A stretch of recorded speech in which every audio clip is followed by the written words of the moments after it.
Magandang araw. Ako po si Philip St. Joseph C. Adarlo, ang Technical Service Officer ng Sorosoro Ibaba Development Cooperative. At dito po ating pagtutuunan ng pansin ang pag-aalaga ng baboy sa pagpili ng inahinin hanggang sa ito'y manganak at maibenta. Kaya naman, kung kayo po ay interesado sa bidyong ito, please like, share, subscribe ang YouTube channel, ang Sidsi Talks. Kayo ba ay naghahanap ng quality na feeds? Ito po ang ating Sidsi Feeds. Meron po tayong hog, chicken, duck, cattle, quail, and big boy feeds. Nabibili po natin ito sa pinakamalapit na Sidsi branches. Swine Management Seminar.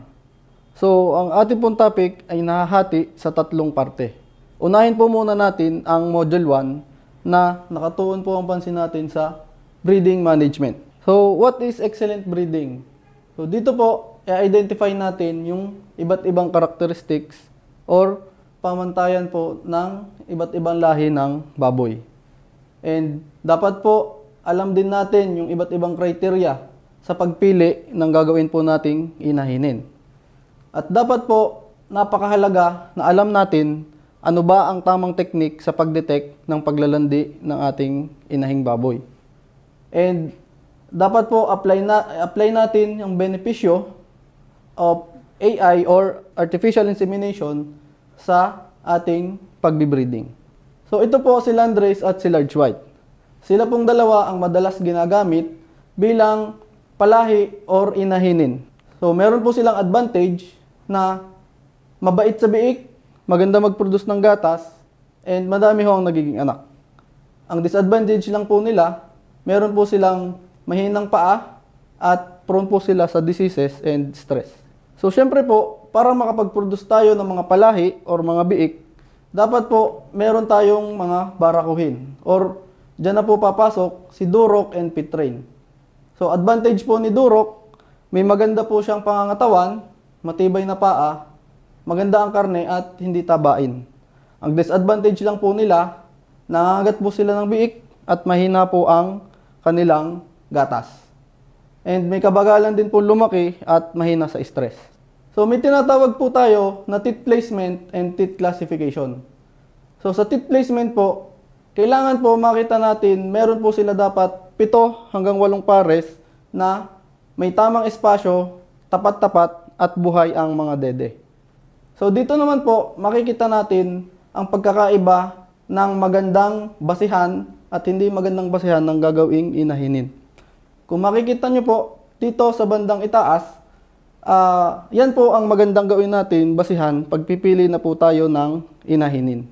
So, number 1 po natin titingnan, hanggang sa sila'y lumaki, simula pagpili natin ng pagkabiik, kailangan po may maganda silang postura ng mga paa. Yan po kasi ang magdidikta sa atin kung maganda po ang ating magiging inahinin. Sa habang paglaki ng ating napiling inahinin, kailangan ma-maintain niya ang kanyang tamang pangangatawan upang ito ay hindi mawala sa tamang kondisyon. Kailangan ang ating inahinin ay kakain ng average na 2 kilo hanggang 2.3 kilos of feeds per day. So may mga sinet po tayong breeding targets upang hindi po tayo maligaw sa ating pag-aalaga. So nandyan po si litter index. Si litter index, yun po ang tinatawag na dami ng panganganak ng isang inahin sa loob ng 1 taon. So kailangan po ang ating mga inahin ay aanak ng 2 beses sa loob ng 1 taon. So conception rate and farrowing rate, yan naman po ang porsyento or percentage na ating titingnan sa ating pagsusumpit. So si conception rate po, ito po ang percentage na ating titingnan sa ating mga sinumpitan. Hindi po sa lahat ng ating sinumpitan ay sigurado tayo na ito ay tutuloy magbuntis. Sa farrowing rate naman po, ito po ang ating pagbabasihan na porsyento na sa lahat ng nagbuntis ay hindi rin po tayo sigurado na ito ay tutuloy umanak. May tinatawag po tayong gilts or dumalaga. So, dapat po, hintayin po natin ito dumating sa tamang edad, tamang timbang, at tamang timing ng pagsumpit bago natin ito gawing inahinin. So tamang edad po, kailangan intayin po nating pumatak ito ng 8 buwan at tumimbang ng 130 to 150 kilos upang sa ganon bago siya gawing inahin, ay fully matured na ang kanyang reproductive organs. Kailan dapat i-check ang paglalandi? I-check dapat ang paglalandi 2 beses sa isang araw. Isa sa umaga at isa sa hapon. Makikita nyo po dito sa ating picture, sa classification po, sa dumalaga, nag-uumpisa po ang paglalandi sa edad na 6 months of age. Yung 10 minutes bore exposure po, iyan po ang pag-expose ng isang barako sa ating mga inahin upang mapadali ang pag-detect at pag-check ng paglalandi. Sa mga bagong walay naman po nating inahin, dapat po kinabukasan, after po ng pagwawalay, ay agad-agad po nating i-check ang mga ito kung siya ba ay naglalandi na. At kung ito naman po ay bagong kasta, para po malaman natin kung ito ay nagbuntis na, dapat po after 17 to 21 days, simula nung ito ay nakastahan, dapat wala po itong ipapakita na mga senyales ng paglalandi.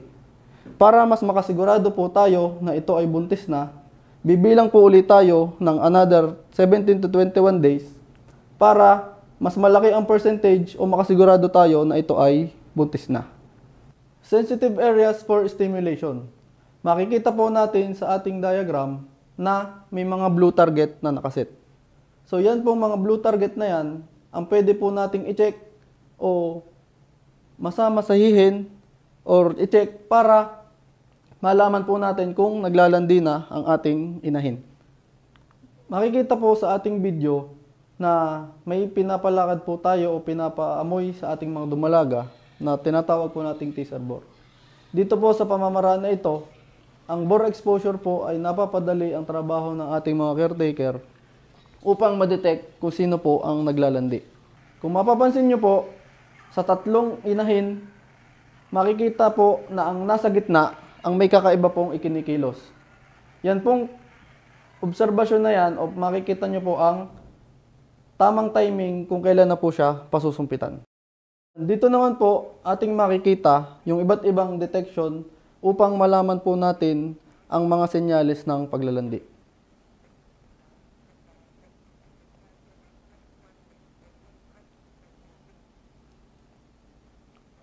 So, una po nating madalas na makikita ay yung swelling and reddening of vulva. So, dito po makikita nyo na namamaga yung ari po ng baboy. Dito naman po, ang isa sa mga senyales ay yung tinatawag po natin na mucus discharge or yung paglabas po ng puting lamad sa ari ng ating inahin. Ang isa rin pong senyales ay yung tinatawag po nating standing reflex na pag tinuunan po natin yung kanyang likod ay wala po itong kilos or siya po ay tigil. Ang pagtirik po ng kanyang tainga, isa rin po sa senyales na ito ay naglalandi. At ang isa pa po ay yung tinatawag po nating pressure on back, na pag sinakyan or tinuunan po natin ito, ay wala pong kibo or walang kilos ang ating inahin. At dito naman po yung literal na pagsakay or riding the back test. Sa mamaraan pong ito, kahit po ito ay inyong sakyan at siya po ay nag-standing hit, hindi po gagalaw or kikilos ang ating inahin. At dito naman po sa mounting, ito po ay isa rin sa senyales ng paglalandi na kung saan ang inahin ay nasampa po sa kanyang kapwa inahin. Timing of insemination. Dito po ating malalaman kailan ba ang tamang timing ng pagsusumpit. So makikita po natin dito na 0 to 2 days pagkawalay ay palipasin muna ang paglalandi. Kailangan po kasi atin munang intayin ang standing heat bago natin ito pakastahan. Hindi porket tayo po ay may nakita ng mga senyales ng paglalandi ay agad-agad natin itong pasusumpitan. Kung ito po ay 24 hours matapos ang standing heat, tsaka lang po natin ito pakakastahan. At kung ito naman po ay 6 days pataas na pagkawalay, ay dapat po agad-agad atin itong pakakastahan. At kung ito po ay dumalaga, bagong walay, at matagal maglandi, atin din po ito dapat pakastahan agad. Upang sa ganon, maiwasan po natin na tayo ay madelay sa kanyang paglalandi. Artificial insemination versus natural mating. So dito po, napakahalaga ng AI sapagkat naiiwasan ang pagkalat ng sakit. At dito rin po, naiiwasan ang pagkapilay ng inahin at Naiiwasan din po magpakasta ng inahin sa bulugan na magkaiba ang laki. At sa pagiging praktikal, hindi na rin po natin kailangan mag-maintain ng bulugan kung kakaunti naman ang ating inahin. So, ito po ang mga tips para sa matagumpay na pag-AI or sa pagsusumpit. Number 1, dapat po maglagay tayo ng pampabigat sa likod tulad ng sandbag or yung tinatawag po nating AI clamp. Ang sunod po, marahan lang pong paikutin ang bote ng similya bago ito ikabit sa catheter. At dapat po, iwasan or huwag po nating pigain ang bote ng similya kapag ito po ay nakalagay na. Himasin ang likod, balikat at tadyang ng inahin habang ito ay sinusumpitan. Huwag mainip. Ang pagsusumpit ay kadalasang tumatagal lamang sa loob ng 5 hanggang 6 na minuto. At tatandaan nyo po, pwede or huwag nyo na pong alisin ang catheter pagkatapos ng pagsusumpit. Ito po ay kusa ng ilalabas ng ating mga inahin. Iwasan din po na ilipat or ma-stress ang mga bagong kastang inahin sa loob ng 5 hanggang 35 days pagkabulog. So yun lamang po at maraming salamat. Para sa pagpapatuloy ng ating Module 2, ang farrowing and piglet management, abangan ang susunod na video. Kaya please like, share and subscribe ang YouTube channel ang Sidsi Talk.